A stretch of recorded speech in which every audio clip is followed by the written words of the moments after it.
ইফতারের একটা কমন দোয়ার কথা আমরা জানি, আরেকটা দোয়া আছে আনকমন যেটা আমরা জানি না। দুইটা দোয়া আমি বলছি। এক নম্বর হলো ইফতারের দোয়া যেটা কমন আমরা জানি, সেটা হলো আল্লাহুম্মা লাকা সুমতু ওয়া আলা রিজকিকা আফতারতু। এর অর্থ হলো, হে আল্লাহ, আপনার জন্য আমি সিয়াম সাধনা করেছি, রোজা রেখেছি, আর আপনার উদ্দেশ্যেই আমি ইফতার করেছি, অর্থাৎ আপনার নির্দেশের পালনার্থে আমি ইফতার করেছি।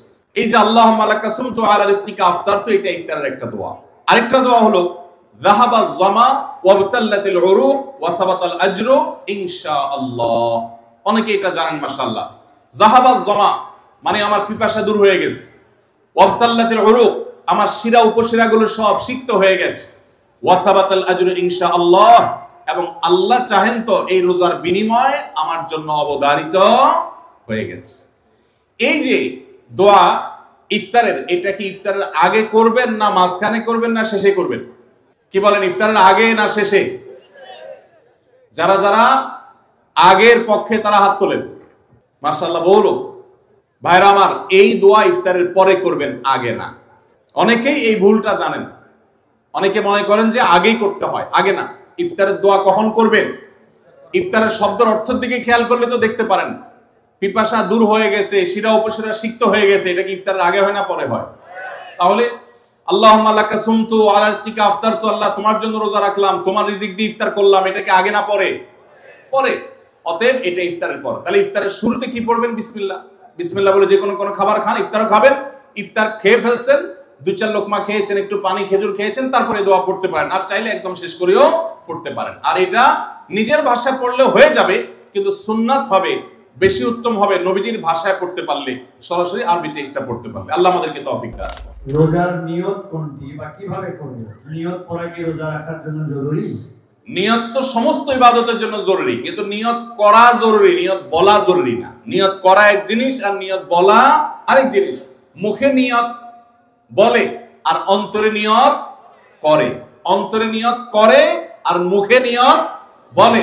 ইবাদতের মধ্যে নিয়ত করা ফরজ, রোজার জন্য নিয়ত ফরজ, নামাজের জন্য নিয়ত ফরজ, কিন্তু নিয়ত বলাটা ফরজ বা সুন্নাত কোনোটাই না।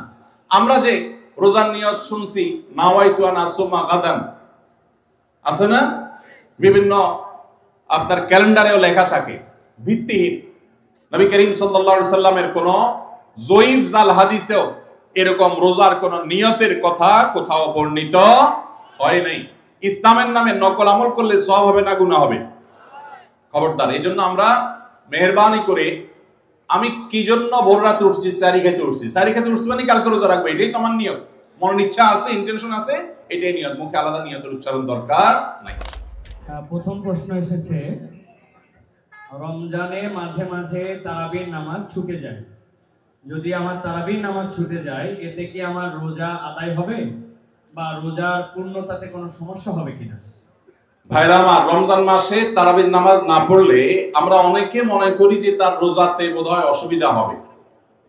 এটা সম্পূর্ণ ভুল ধারণা। তারাবি একটা ইবাদত, রমজানের রোজাটা আরেকটা ইবাদত।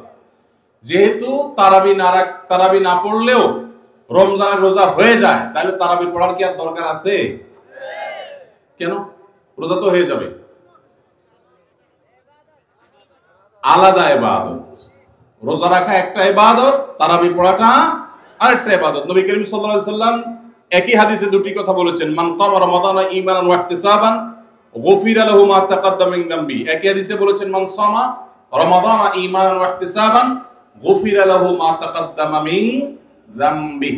যে ব্যক্তি ঈমান এবং ইখলাসের সাথে রমজানের রোজা রাখবে, আল্লাহ তার পূর্বের গুনাহ মাফ করবেন। যে তারাবি পড়বে তারও পূর্বের গুনাহ মাফ করবেন ইনশাআল্লাহ। এজন্য ভাইরা, তারাবির নামাজ পড়তে হবে, এটা সুন্নাহ, গুরুত্বপূর্ণ সুন্নাহ, সাধারণ সুন্নাহ না।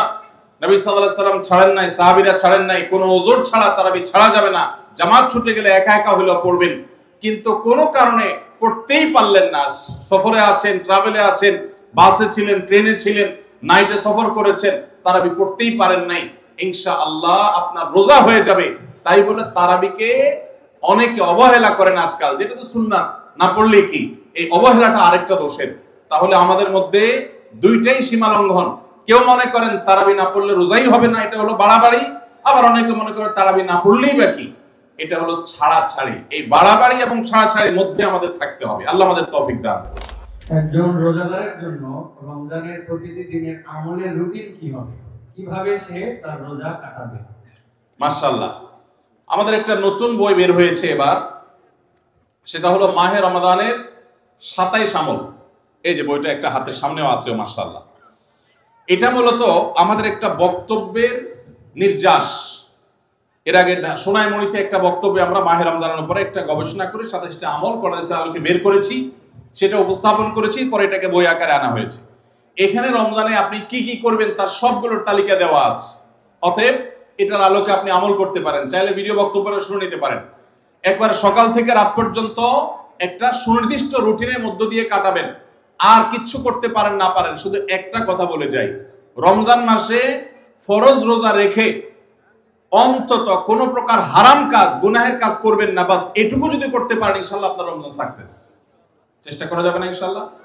একটা কাজ যদি করতে পারেন, আপনার রমজান ইনশাআল্লাহ সফল। সেটা হলো ফরজ রোজা রাখলেন, 5 ওয়াক্ত নামাজ তো ফরজ পড়বেনই, ফরজ কাজগুলো করলেন, আর গুনাহ থেকে বেঁচে থাকলেন। কোনো হারাম কাজ করলেন না, ঝগড়াঝাটি করলেন না, মিথ্যা বললেন না, চগলখড়ি করলেন না, গীবত করলেন না, কাউকে ঠকাইলেন না, 2 নম্বর কাজ করলেন না।